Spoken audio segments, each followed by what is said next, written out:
to thank you all for coming out today. Today's special guest speaker is Dr. Edward Gordon. Edward E. Gordon is an internationally known historian, author, and speaker. For over 20 years, he has taught at DePaul University, Loyola, and Northwestern University in Chicago. He has presented hundreds of historical programs across America at museums, universities, and libraries, and a wide variety of organizations and associations. He has been a speaker at the Palm Springs Air Museum, the Rancho Mirage Library, and many other venues here in the Coachella Valley for the past 21 years. Dr. Gordon is also the author of 20 books and over 150 articles in the areas of history, business, and education. His latest book, Divided on D-Day, How Leadership Failures Threatened the Normandy Invasion, has been reissued in a new paperback edition.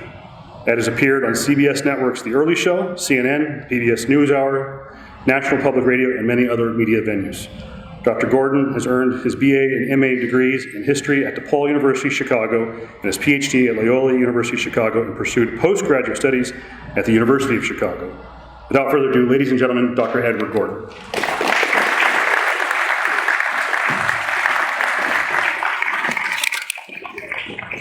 Thank you very much. Well, today is the 21st anniversary of my first opening my big mouth here at this museum.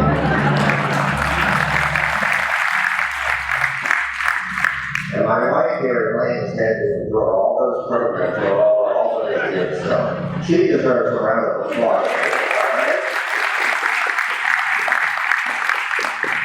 And all the graphics you see today that I found were designed and put on PowerPoint by my wife, Elaine. So, okay.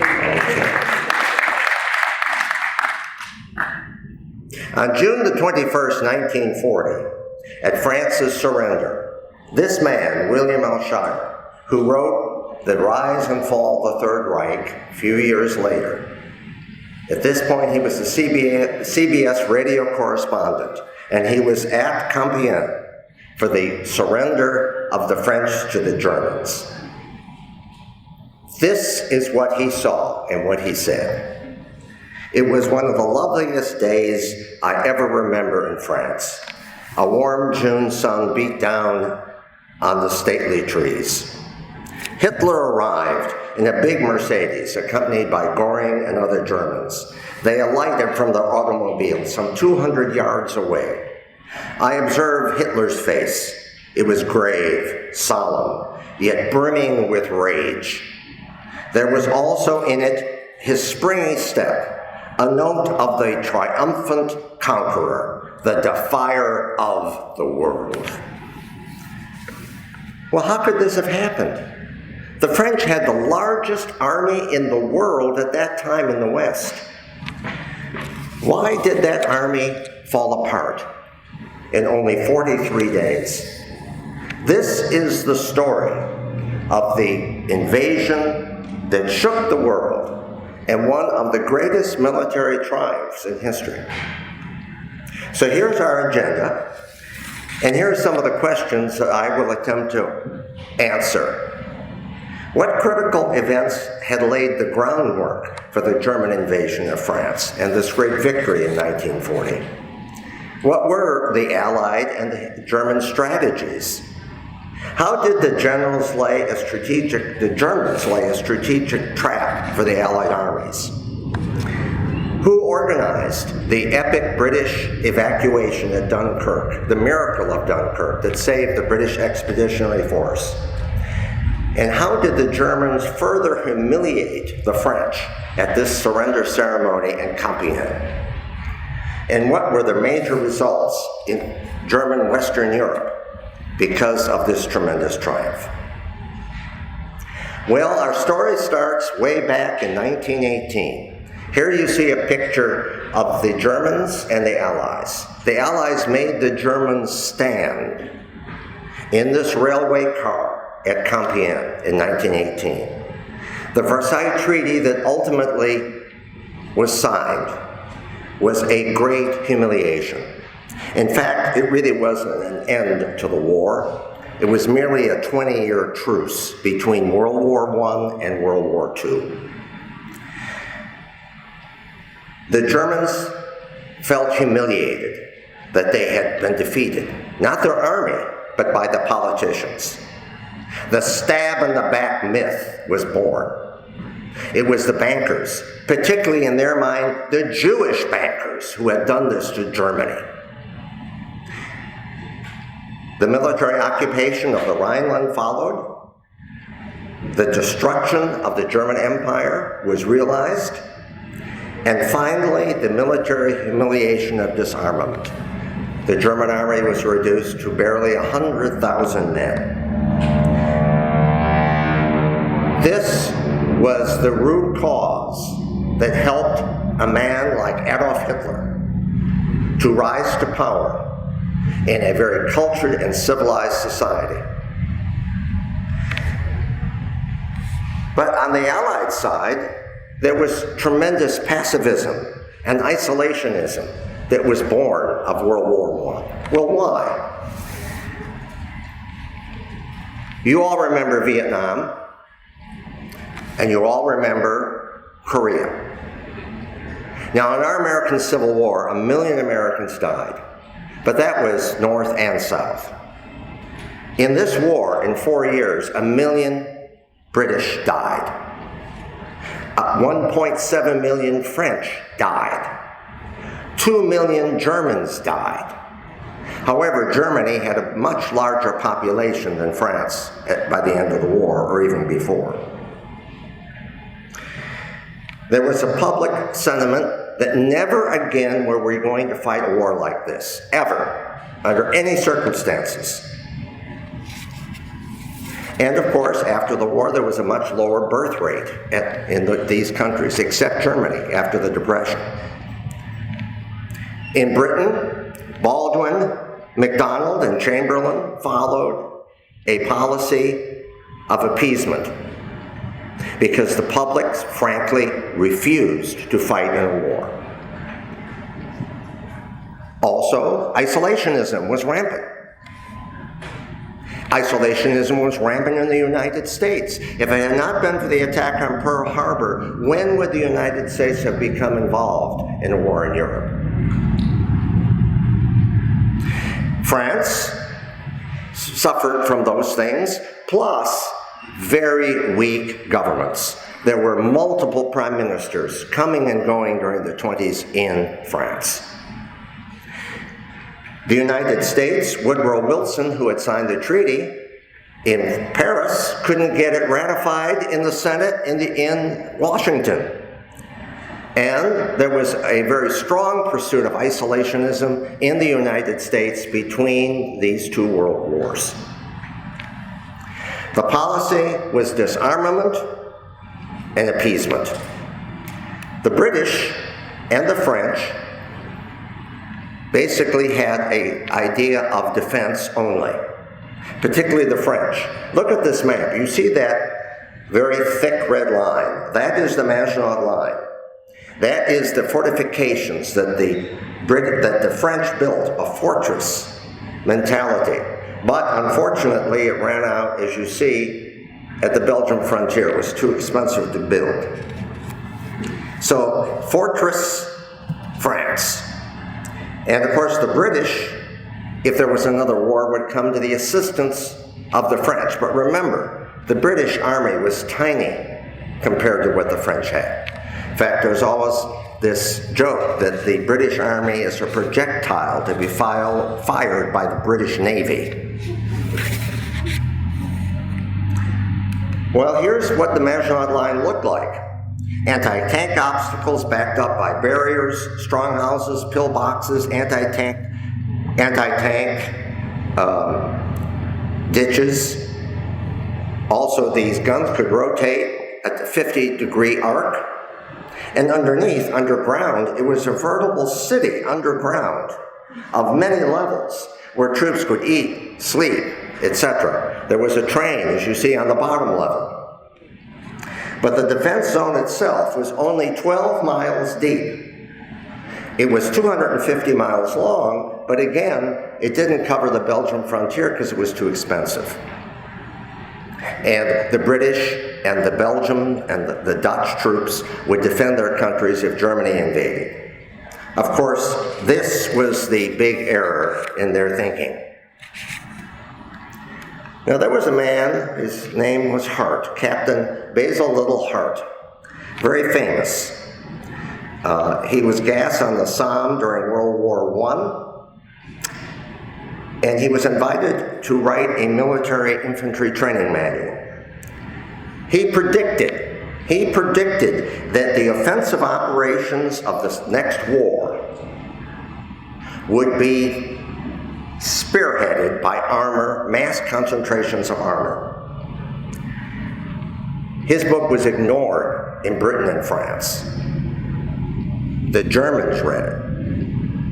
And someone else also read it, who could read German. His name was George Patton. In fact, he commanded the 1st Armored Corps, or regiment, in World War I. So if the Germans violated Belgian neutrality, the Maginot Line plus these other armies would come to the defense of those countries. Here is Adolf Hitler in the Kohl Opera House in Berlin after the Reichstag had been burned by the Nazis, blaming it on the communists, but they burned it. How did he rise so quickly? Well, remember, Germany was flat on its back. Tremendous inflation in the 1920s had wiped out the middle class. And at the same time, the humiliation of Versailles had dug deep. There was still widespread unemployment. There were street battles going on between communist armies, German communists, and the fascists with Hitler, and other groups.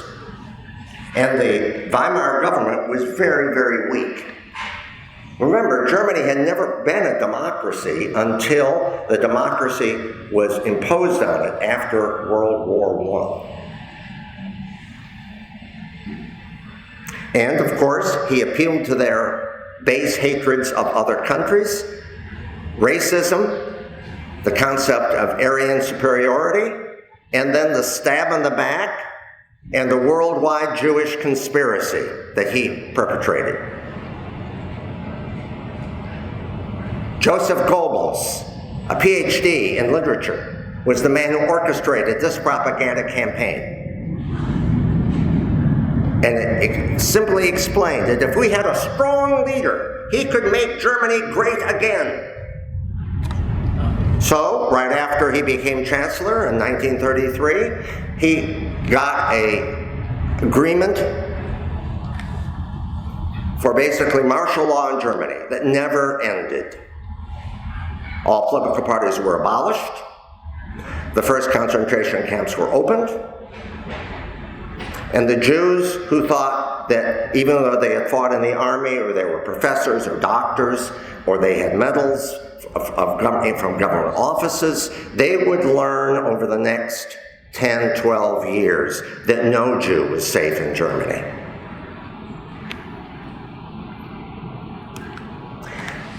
General Heinz Guderian wrote a book called Achtung Panzer. He was the man responsible for the organization of the German armored divisions. Because until then, the armor was dispersed among infantry regiments, but never organized as a whole. He embraced the concept of blitzkrieg. He saw the panzer divisions, where all the components of the military would be mechanized and would coordinate together for an offensive, moving at equal speeds built around the tank, around the panzer. The panzers should be lightly built, so for speed, with sufficient armor to be wielded against anti-tank devices, and at the same time, mobilized and motorized infantry, which they would call panzer grenadiers, would follow them in half-tracks to keep up with them, and then finally the infantry way behind. Here are the tanks the Germans started out with. Light breakthrough tanks, followed by motorized infantry, Interspersed with them would be mobile anti-tank guns to take out any armor they would see on the other side, and the flanks would be held by the follow-up infantry. This was his concept in the 30s of how they would fight the war, and that worked for Germany for a long, long time, until the Russian campaign, where it started to break down. So Achtung Panzer, as I said, this was his book, and it was ignored by the French and by the British. But Patton read it. He understood. In 1933, when Hitler saw a demonstration of the earliest prototypes, he exclaimed repeatedly to Guderian, "That is what I need. I must have that." That's one of the only few good military decisions he made in his entire military career. The second major component was this, the Luftwaffe, the German Air Force. But this was a tactical Air Force. This was meant to blast the way through and destroy the obstacles that would be placed in the way of the advance. The Germans had no strategic heavy bombers in World War II. They tried to invent a few, they had a few, but their bombers were very small compared to what we did with the B-17s, the Lancasters, etc. And the Stuka was tremendous because it was a piece of flying artillery. And then they added the trumpets of Jericho, which was a howling siren as this thing dived at the target. It provided that essential factor that was lacking from Guderian's Panzer Doctrine. It was a mobile artillery piece. The key was to keep the advance going at all costs. Patton would use much of the same tactics after the Normandy breakout to race across France. I'll be talking about that in March. And he probably could have helped to end the war in October of 44, not May of 45, if they'd allowed him. So, the Luftwaffe, therefore, had short-range combat aircraft. And remember, Germany designed all this for short wars. Germany was not prepared for a long war in 1939. September 1st, the invasion of Poland.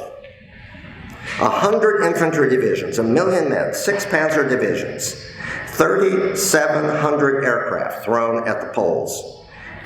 Within 3 weeks, Poland is crushed.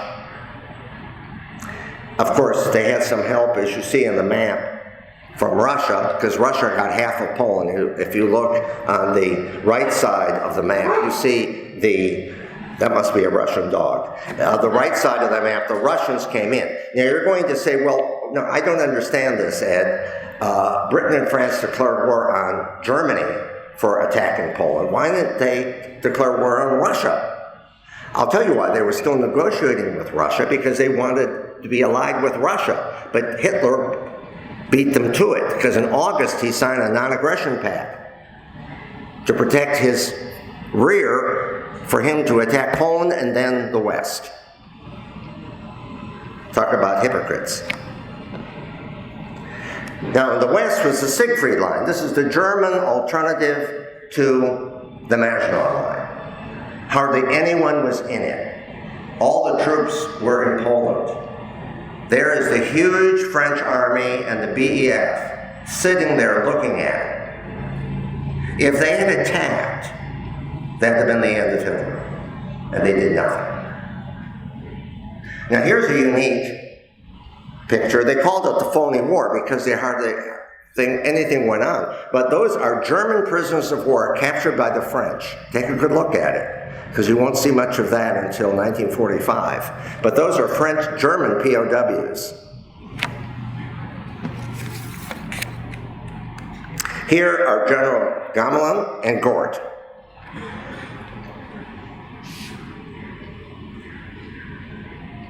Their concept was defense, and they would march into Belgium, which the Belgians wouldn't let them do until their neutrality was violated. So even though the Germans were getting ready to attack, they would not allow the BEF or the French army to move into Belgium to oppose the German attack until it happened, or Holland. Of course, now remember, in World War I, only Belgium was attacked.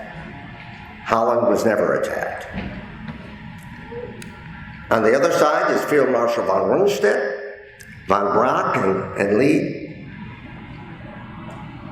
And they basically, initially, were going to repeat the Schlieffen Plan of World War I. Attack through Belgium and come around behind Paris. Why didn't they do that the second time? Well, they had a problem. There was a plane, and in the plane were all their plans for the attack in the west, and it was a foggy day, and the man landed on the wrong airfield in Belgium, and all their plans fell into the Allied hands. So as a result, instead, Hitler listened to Guderian, and he proposed a trap, and we'll see what that is in a moment. Now, here's the forces allied in May of 1940. The number of divisions, about the same. The Allies actually had more tanks. The French tanks were bigger than the German, but they had very few armored divisions. They were all broken up among the infantry. The aircraft, the British had some modern aircraft. A lot of them were obsolete aircraft in the French Air Force.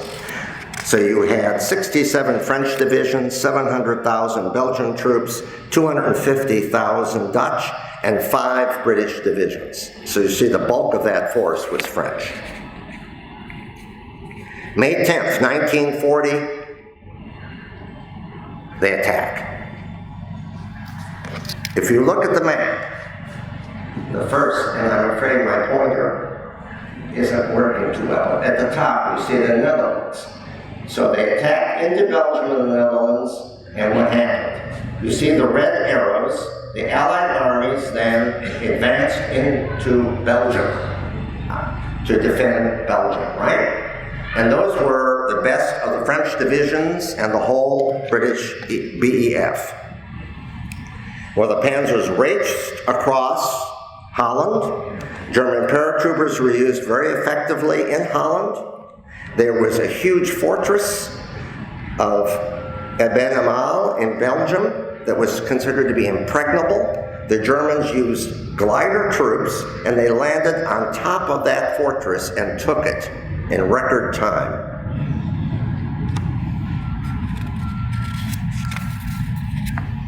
The Luftwaffe bombed the heart of Rotterdam.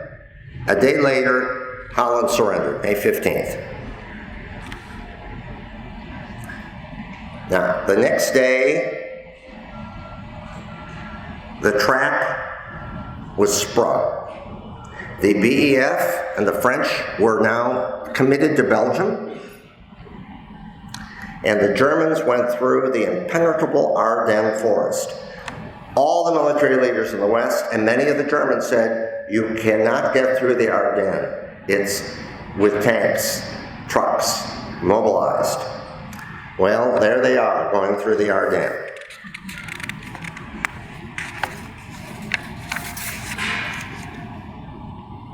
On May 13th and 14th, the panzers attacked the French at Sedan. They bridged the river, the Meuse. On the 15th, they break through, and now you see,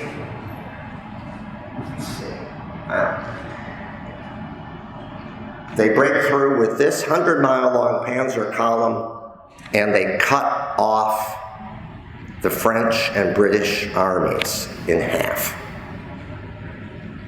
That column was 100 miles in length, 1.5 million troops, 1,800 tanks, 41,000 vehicles, stretching 100 miles in length. Motorized infantry, anti-tank, anti-aircraft.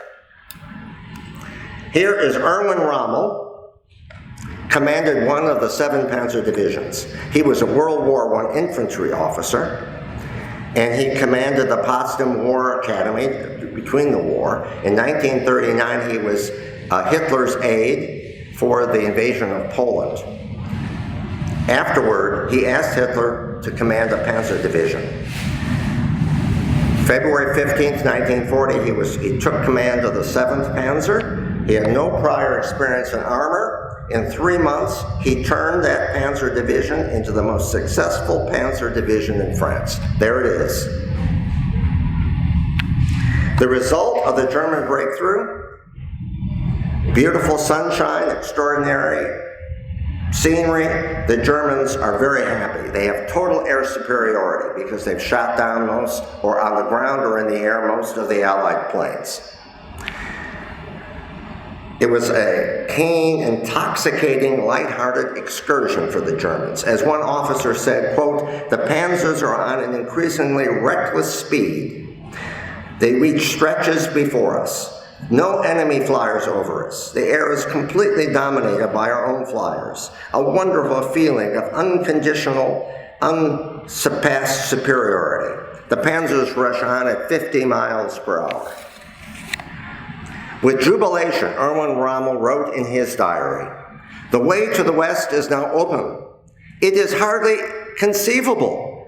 22 years before, we stood here, and for 4.5 years, we went nowhere. And now we have won victory after victory, and yet have lost very little manpower. Now we have broken through, and we are driving deep into the enemy territory.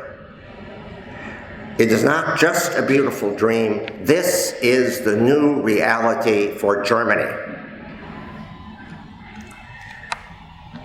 Winston S. Churchill. May 10th, the day the attack started, Chamberlain resigned, and he was appointed Prime Minister of England. What a day to inherit a government. Think about it. He had warned over and over again about German buildup. He had warned that this would happen, that they were ill-prepared, the British, for war. On May 15th at 7:30 in the morning, Churchill is rudely awakened by a phone call from the Prime Minister of France, Renard. He spoke in broken English over the phone line. He says, "We are defeated." And Churchill writes, "As I did not immediately respond, he said to me, 'We are beaten. We have lost the battle.' I said, 'Surely that can't have happened so soon.' But he replied, 'The front is broken at Sedan. They are pouring through in great numbers of tanks and armored men.'" Churchill wrote, "I flew at once to Paris and arrived at the President's Élysée Palace at 5:30. Here he is. There he is with all of the ministers of France, with Gamelin as well. Everybody was standing. At no time did anyone sit around the table with maps. Utter dejection was written. The Sedan breakthrough, they showed them the map. They showed them the black arrows of how the Germans had overwhelmed the small French army because no one could get through the Ardennes, so they had very weak coverage there. The commander-in-chief explained what had happened, and that a front of 50 or 60 miles had been opened by the Germans, and they were rushing through an unheard of speed. They might hit Paris, they might go to the coast, they didn't know. Gamelin, when he stopped, there was silence. Then Churchill asked him, "Where is the strategic reserve?" Gamelin turned to me, and with a shake of his head, he said, "There is none." "What? No strategic reserve?" "I was dumbfounded," Churchill wrote. So now there was no reserve. I had to admit this was the greatest surprise of my entire life. We had always heard of the great French army, the masses of divisions. There would always be a reserve. that once the first breakthrough had occurred, it could rush in and stop it. Then turning back to Gamlin, Churchill said, "When and where are you going to counterattack and stop this bulge?" Gamlin replied, inferiority of numbers, inferiority of equipment, inferiority of method." And then with a hopeless shrug, there was no argument. Here was the admission of the bankruptcy of a whole generation of French military thought. Here were the results of 20 years of pacifism, isolationism, and appeasement.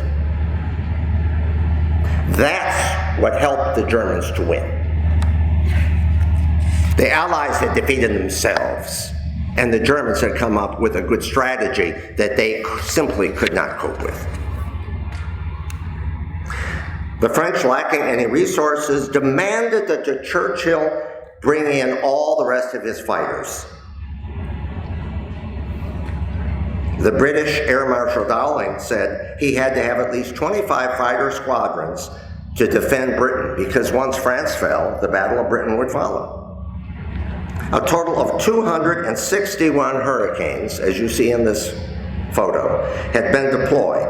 75 were shot down, 66 returned to England, about 120 were damaged and had to be abandoned in France.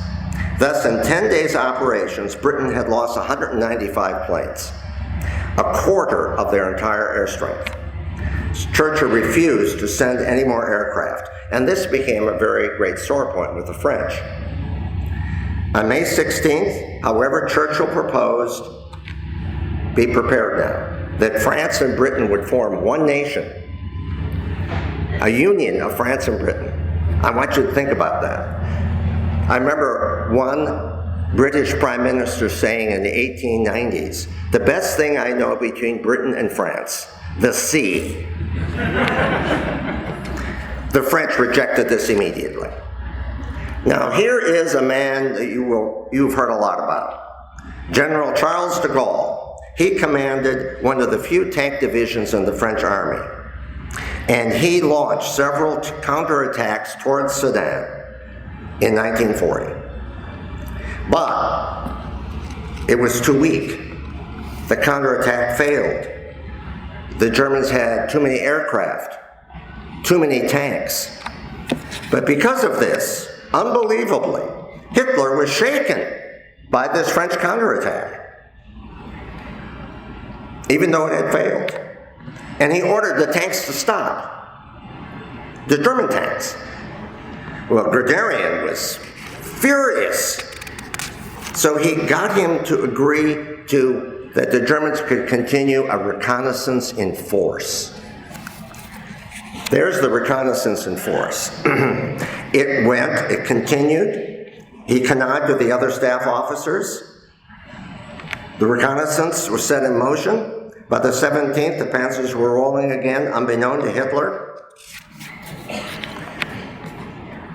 10 German panzer divisions now rolled forward and smashed all oppositions before them.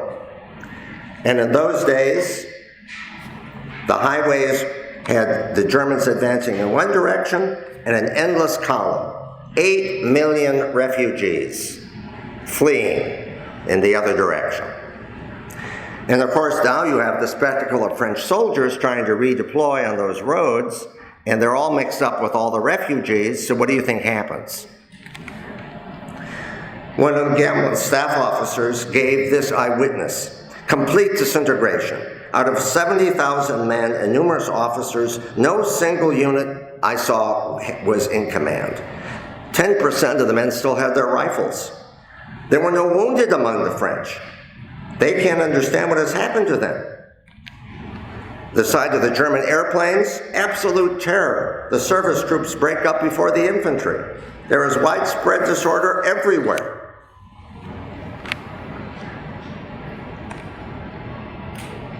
Between May 10th to the 20th, in 10 days, the French army lost 15 divisions. On the 19th, the Prime Minister invited Marshal Pétain, the great hero of Verdun, the victor of Verdun in World War I, to join the government as premier. Pétain was a defeatist and wanted to see the war ended.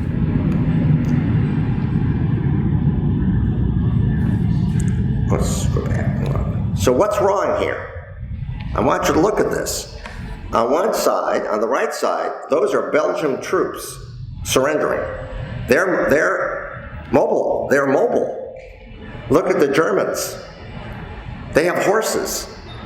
You see, only a certain part of the German army was really mechanized.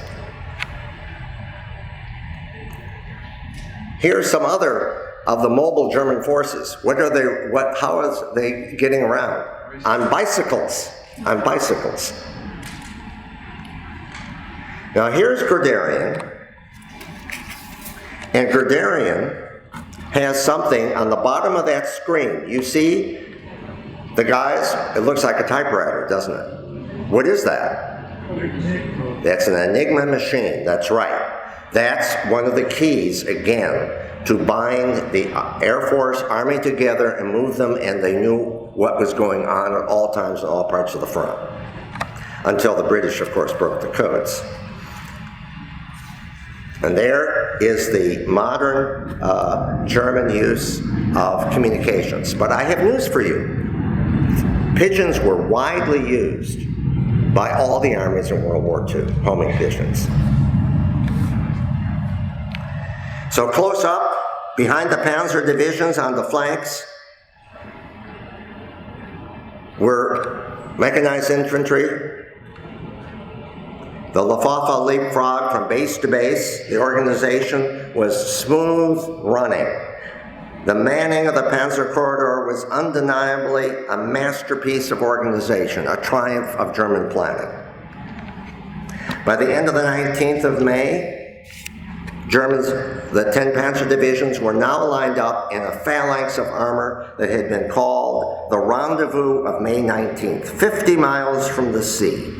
They were now poised for the total collapse of the Allied armies. And now here is the 7th Panzer. Rommel gets there first, on the coast. May 20th, the day of Guderian's triumph, he ordered them to strike out. The enemy now, the Corps, has been defeated of the opposition. Aerial reconnaissance showed virtually no Allied formations in front of the Panzers. The Allied reported a whirlpool of Panzers advancing to the west. No natural barriers between there and the coast. And here stands Rommel at the coast, at the channel. Never had armor moved faster. A German panzer officer wrote in his diary, "We had the feeling, such as a fine racehorse must have, of having been held back by its rider, coldly and deliberately, then getting its head free to reach out into a gallop and speed to the finish line as a winner." Eyewitness war correspondent Scheer said he was fascinated by the spectacle of an army on wheels. It is a gigantic, impersonal war machine, coolly and efficiently running. Thousands of motorized vehicles thundering on the dusty roads. Officers and men alike, cool and businesslike. Here is the picture of Rommel, the 21st of May, standing triumphant at the English Channel, cutting the Allied armies in half. This was only 11 days since the breakthrough at Sedan. May 28th, Belgium surrenders, dooming the Allies. Well, now you have 400,000 Allied troops encircled at Dunkirk on the coast. The Panzers are closing in. The greatest military victory will be capped by the complete obliteration of the British Army. What happens? Hitler stops the Panzers. Hermann Göring says, "I will stop them from leaving." The Luftwaffe alone will stop them. Why did this happen? Well, Göring said they could do it. But remember, his Air Force was tactical, not strategic. He had no heavy bombers. Also, too, his Air Force was not trained to attack ships and sink ships. Also, they said, well, the terrain wasn't suitable for panzers. That was nonsense. The panzers needed to refit before descending on France. That is more nonsense. It was the panzers that were halted, because think of this. There were no troops left in England. All the officer corps was there in that BEF. Montgomery and the others that would lead the British for the rest of the war. So Churchill ordered this man, Admiral Bertram Ramsay, to organize that retreat, that evacuation. Operation Dynamo. Ramsay was at his headquarters in the White Cliffs of Dover. And at first they thought they could evacuate 45,000 troops. The British Navy then started suffering big losses of destroyers. Ramsay ordered all the destroyers in and commandeered all the boats that would float. And the RAF established British superiority air control over that zone. Where were the Germans? They were being held off by the British. They were attacking, and some of them did break through, and many of those ships were sunk. However, by June the 6th, 338,000 people out of the 400,000 were back in England. Ramsay was the innovator and had the dogged leadership of the RAF to help him to evacuate those troops. He would go on to orchestrate, torch the invasion of North Africa, the invasion of Sicily, the invasion of Italy, and then he would orchestrate Normandy. He wrote the Normandy invasion plan for the landings. The irony is that on June 6th was the last day that they evacuated those troops. 4 years later, he would lead the invasion on June 6th back into Normandy with 7,000 ships and land 150,000 troops on the first day.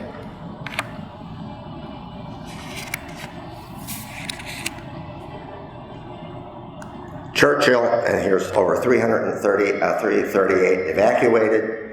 As Churchill said, of course, you don't achieve victory through glorious retreats. However, Dunkirk was a major strategic and moral boost to victory. Now, of course, look at all that British equipment sitting on the beaches. They lost everything.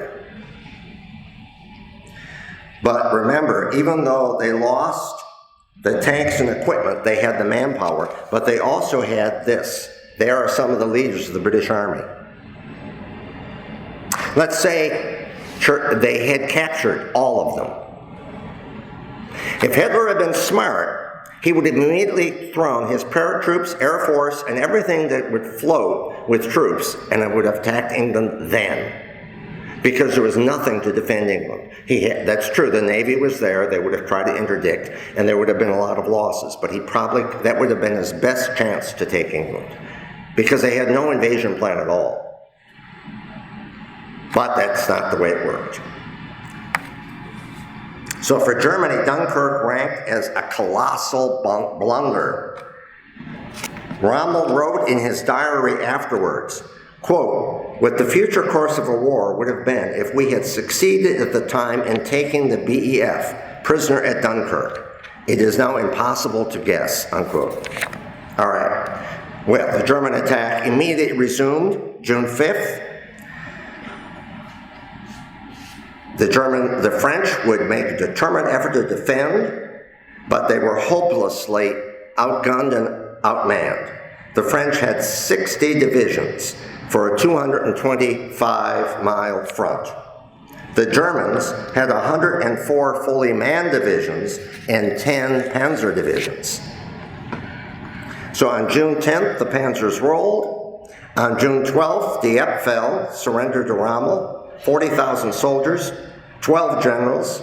It was the entire 51st Highland Division of the British Army. So there were other British troops in France besides at Dunkirk. And now the advance to Paris. Paris! Paris! Think about this. Paris fell. Paris fall without a shot being fired. There is the flag being unfurled on the Arc de Triomphe. The Germans had a huge victory parade in Paris. Masses of troops marching. Oh, Erwin Rommel, he's there. There he is at the victory parade. 4 years of brutal occupation now would follow. Hitler did visit Paris for about half a day on the 23rd after the surrender. He went to the Opera House, and there he is, gazing at, that's Napoleon's tomb. Little did he realize he'd suffer the same fate as Napoleon, even worse, when he invaded Russia, just like Napoleon. June the 17th, Rommel advances to take Cherbourg and establish an all-time record of a 150-mile advance of his Panzer Division in 1 day. 2 days later, he accepts the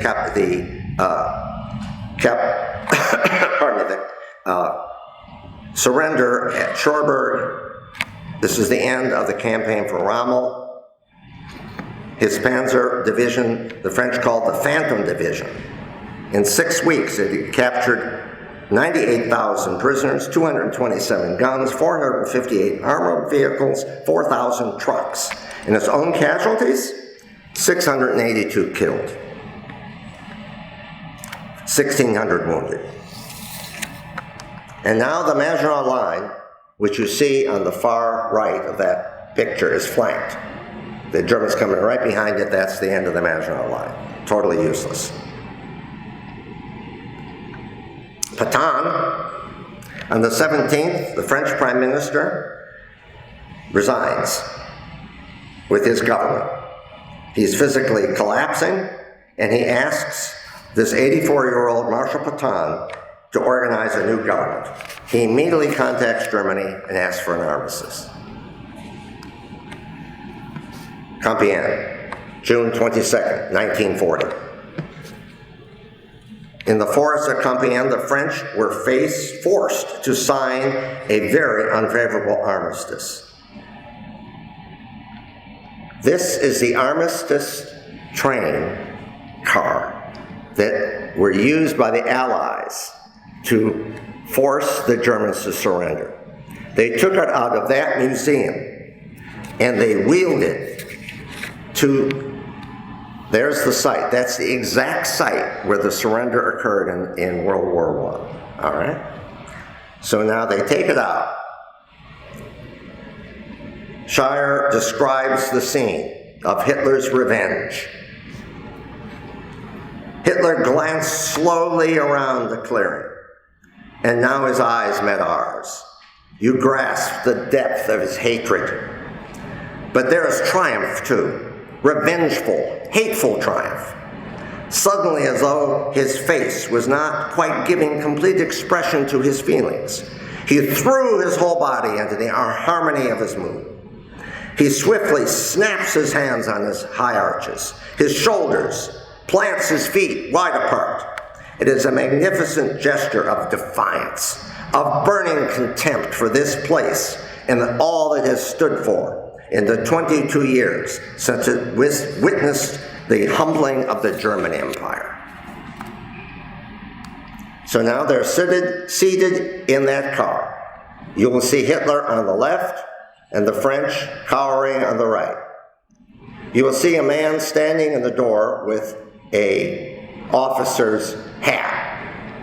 Note the soldier behind him with a steel helmet. So seated across from the delegates, Hitler glares at us with hatred and revenge. But he took no chances. Hitler had stationed his personal bodyguard, the one with the helmet, in the carriage with orders to shoot to kill the Frenchmen if they tried to do him any harm. He was heavily armed. Shows you how paranoid. There were up to 50 attempts to kill Adolf Hitler between 1923 and 1945. Some of you have heard my program on killing Hitler. I document 15 of the so-called 50, the 15 that I'm pretty certain happened.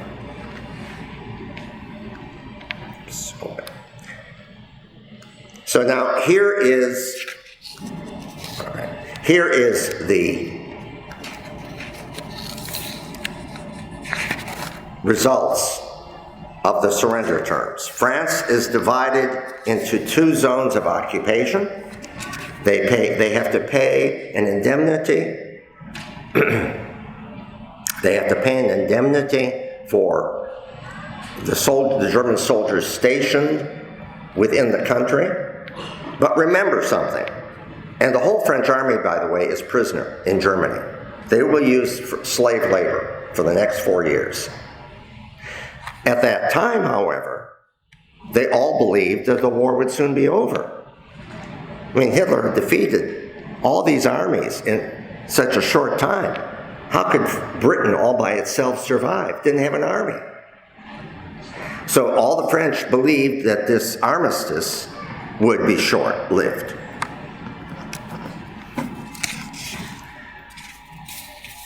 Now here is Pétain, who had set up his Vichy government in the south. So in the south, in Vichy, was the free zone. Pétain and the neo-fascists would run that zone. He would become basically a tool of the Germans before the end of the war.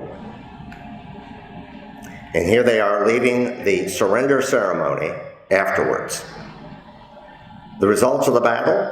Well, take a look for yourself. What the German army failed to accomplish in World War I over 4 years, they achieved with the conquest of the Netherlands, Belgium, France, and Luxembourg in only 43 days. The lightning blitzkrieg concept of concentrated armored divisions with close air support, coordinated and increased infantry mobility had led to this stunning, swift victory. When all is said and done, the strategic brilliance of the German plan and tactical skill with which it was executed will always make it one of the classic campaigns in military history. Certainly, a war between great powers had never been determined so swiftly and so decisively. Ironically, when France surrendered on June 22, 1940, Hitler would invade the USSR on June the 22nd, 1941. Hitler now was at the height of his power. Yes, so there's the invasion of Russia. Hitler at the height of his power. They had a huge victory parade in Berlin in July. Total victory. Total victory. Here he is, a triumphant member of the 6th Army that led the way. Those men, in a year, would invade Russia. In 2 years, he would be marching to his death at Stalingrad because the 6th Army was totally annihilated. 250,000 men reduced to 97,000 at the surrender, 5,000 were returned to Germany in the 50s. The rest would all die. I collect stamps. That's the Wehrmacht in action. The invincible Wehrmacht. There it is. Beautiful stamps, I mean, in terms of the portrayal of military combat, that is. I'm not a warmonger. Believe me, war is a terrible thing. But they used the mail and postage as part of their propaganda campaign.